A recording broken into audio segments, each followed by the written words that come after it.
Asyhadu an la ilaha illallah wahdahu la syarikalah wa asyhadu anna Muhammadan abduhu wa rasuluh la nabiyya ba'dah.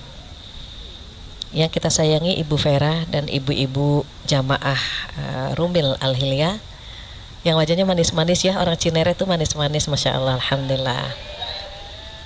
Mudah-mudahan semua yang hadir hari ini selalu Allah berikan badan yang sehat, umur yang panjang, rezeki yang berkah. Mudah-mudahan kita semua diberikan kesempatan bertemu dengan bulan Ramadan, insya Allah, amin ya rabbal alamin. Tak lupa salawat dan salam kita sampaikan kepada kekasih kita Rasulullah Sallallahu Alaihi Wasallam, di mana beliau bersabda, man shoma ramadhana imanan wa ihtisaban ghufira lahu ma taqaddama min dhanbihi. Barang siapa yang berpuasa di bulan Ramadan, tapi syaratnya dua, karena keimanan dan keikhlasan. Kalau nggak ada dua-duanya atau tidak ada salah satunya, maka bonus ini tidak kita dapatkan. Maka syaratnya dengan keimanan dan keikhlasan, maka dosa-dosa yang telah lalu terhapus. Dan beliau bersabda, man qama ramadhana imanan wa ihtisaban ghufira lahu ma taqaddama min dhanbihi. Dan barang siapa yang sholat qiyamul lail, bangun malam, sholat malam, karena keimanan dan keikhlasan, maka dosa-dosa yang telah lalu terhapus. Masya Allah. Kita punya dosa nggak, Bu? Banyak. Alhamdulillah Allah ngasih kita kesempatan untuk menggugurkan dosa-dosa itu. Kalau kita perhatikan, Ibu pernah ke mall nggak? Shopping pernah ya? Nah, ini kan wajah-wajah yang suka diskon nih. Kalau kita ke swalayan, terus ada informasi, ada pengumuman diskon 5 menit lagi gitu ya. Nah, kalau ibu-ibu yang pinter ketika dengar diskon 5 menit lagi, maka dia langsung ngambil troli besar, diletakkan di depannya, matanya udah larak-lirik. Ada sepatu, ada tas gitu kan, ada sirup, ada gula, itu yang cerdas. Ketika diskon dimulai, maka dia langsung ngambil barangnya karena sudah dia lirik. Maka tinggal ngambil barang, dimasukin ke troli. Itu yang cerdas begitu. Tapi ada juga yang kurang cerdas. Yang cerdas di sini, yang kurang di luar sana. Bagaimana ketika mendengarkan informasi diskon 5 menit lagi, maka dia berpikir masih ada waktu 5 menit. Kita cuci mata aja dulu, lihat barang-barang yang lain gitu kan. Ya, cuci mata dulu gitu. Ketika diskon dimulai, dia baru berpikir pakai troli apa pakai keranjang. Ngitung kancing, troli keranjang. Akhirnya pakai keranjang. Berjalanlah menuju keranjang. Di keranjang ternyata warnanya banyak, ada yang biru, hijau, merah, pink. Pusing lagi dia. Ih, cakep-cakep banget sih keranjangnya kan gitu. Aduh, pakai yang warna apa ya? Dia lihat bajunya. Bajunya warna apa nih? Disesuaikanlah keranjangnya dengan bajunya. Waktunya habis nggak tuh? Diskon cuma 5 menit, dia mikir keranjang apa trolinya warna apa, jalannya lambat. Ketika bawa keranjang sampai di tempat diskon, habis. Padahal barangnya bagus, tapi dia cuma dapat satu barang. Dengan kecewa dia pulang ke rumah. Berbeda kan dengan yang pertama. Yang cerdas tadi dia puas, kenapa? Dia udah ngelirik duluan. Langsung dimasukin ke troli, dia puas pulang ke rumah karena diskonnya besar, barangnya barang branded. Sama halnya dengan orang memasuki bulan suci Ramadan. Bulan suci Ramadan itu bonusnya banyak, luar biasa. Jangan sampai kita kagetnya taunya pas tanggal 1 gitu. Tinggal berapa hari lagi nih? 2-3 lah ya. Tinggal sebentar lagi, jangan sampai kita kaget-kagetan pas Ramadan udah di tanggal 15 baru tahu. Ya Allah, ternyata pahalanya keren. Ya Allah, jangan sampai kita seperti itu. Mumpung belum memasuki bulan suci Ramadan, maka kita harus cerdas memilih amal. Nah, jadi memilih amal cerdas di waktu yang sangat terbatas.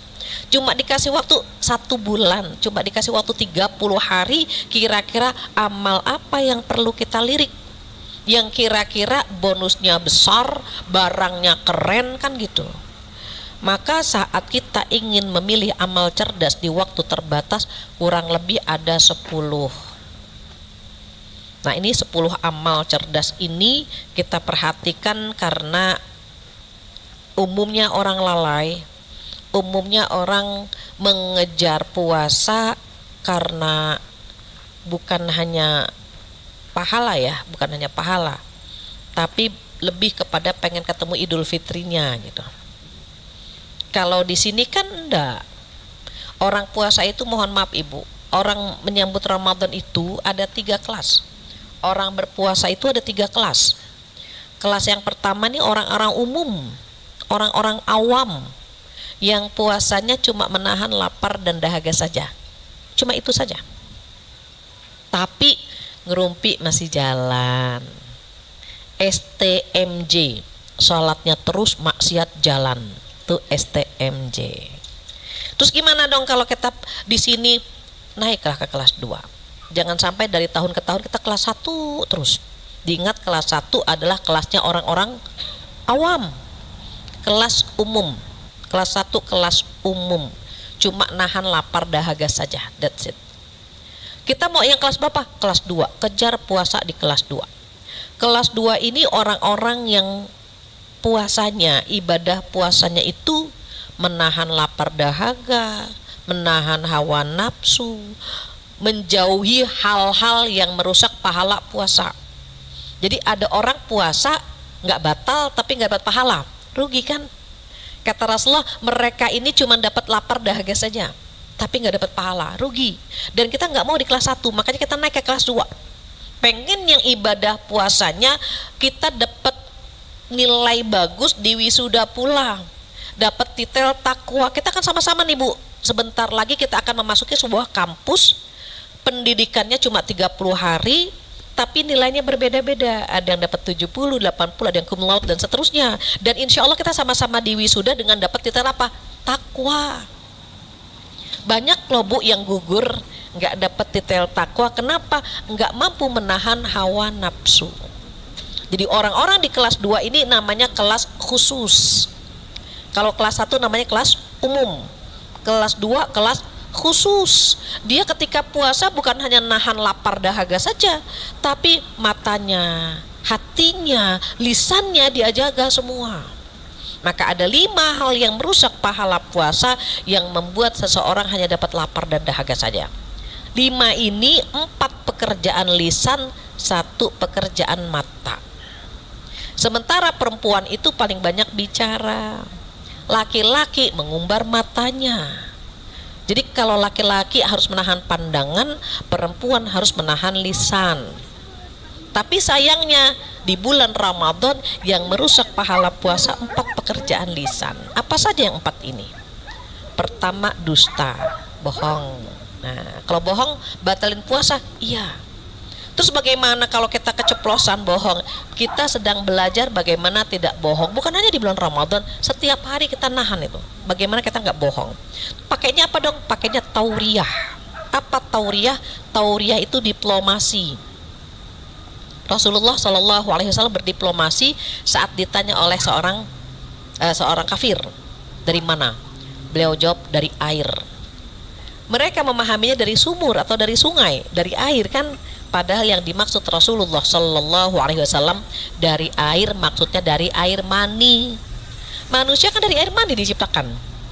Itu tauriyah, itu nggak bohong. Ibu pernah dengar kisah Nabi Ibrahim yang menghancurkan berhala? Ketika ditanya sama Raja Namrud, siapa yang menghancurkan berhala-berhala ini?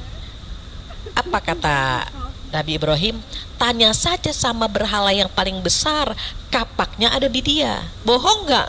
Enggak bohong. Beliau enggak jawab, bukan saya. Enggak bohong kan? Enggak, itu tauriyah. Tanya sama tanya sama berhala yang paling besar karena kapaknya ada di sana. Apa jawab mereka? Ya enggak bisa lah. Kan berhala ini enggak bisa bicara. Udah tahu enggak bisa ngomong, disembah. Gitu kan? Itu tauriyah namanya. Ibu mohon maaf, kita terkadang menemukan orang-orang yang gampang minjem uang tapi enggak gampang bayar. Ya Allah, ibu langsung sepakat semua, ngangguk semua. Jadi kalau ada orang yang biasa minjem tapi nggak pernah bayar, saat Ramadan dia datang lagi mau minjem. Kalau kita bilang nggak ada duit, bohong kita. Terus gimana dong? Pakai tauriyah, bilangnya gini, ya buat ibu nggak ada, buat ibu nggak ada, buat beli mobil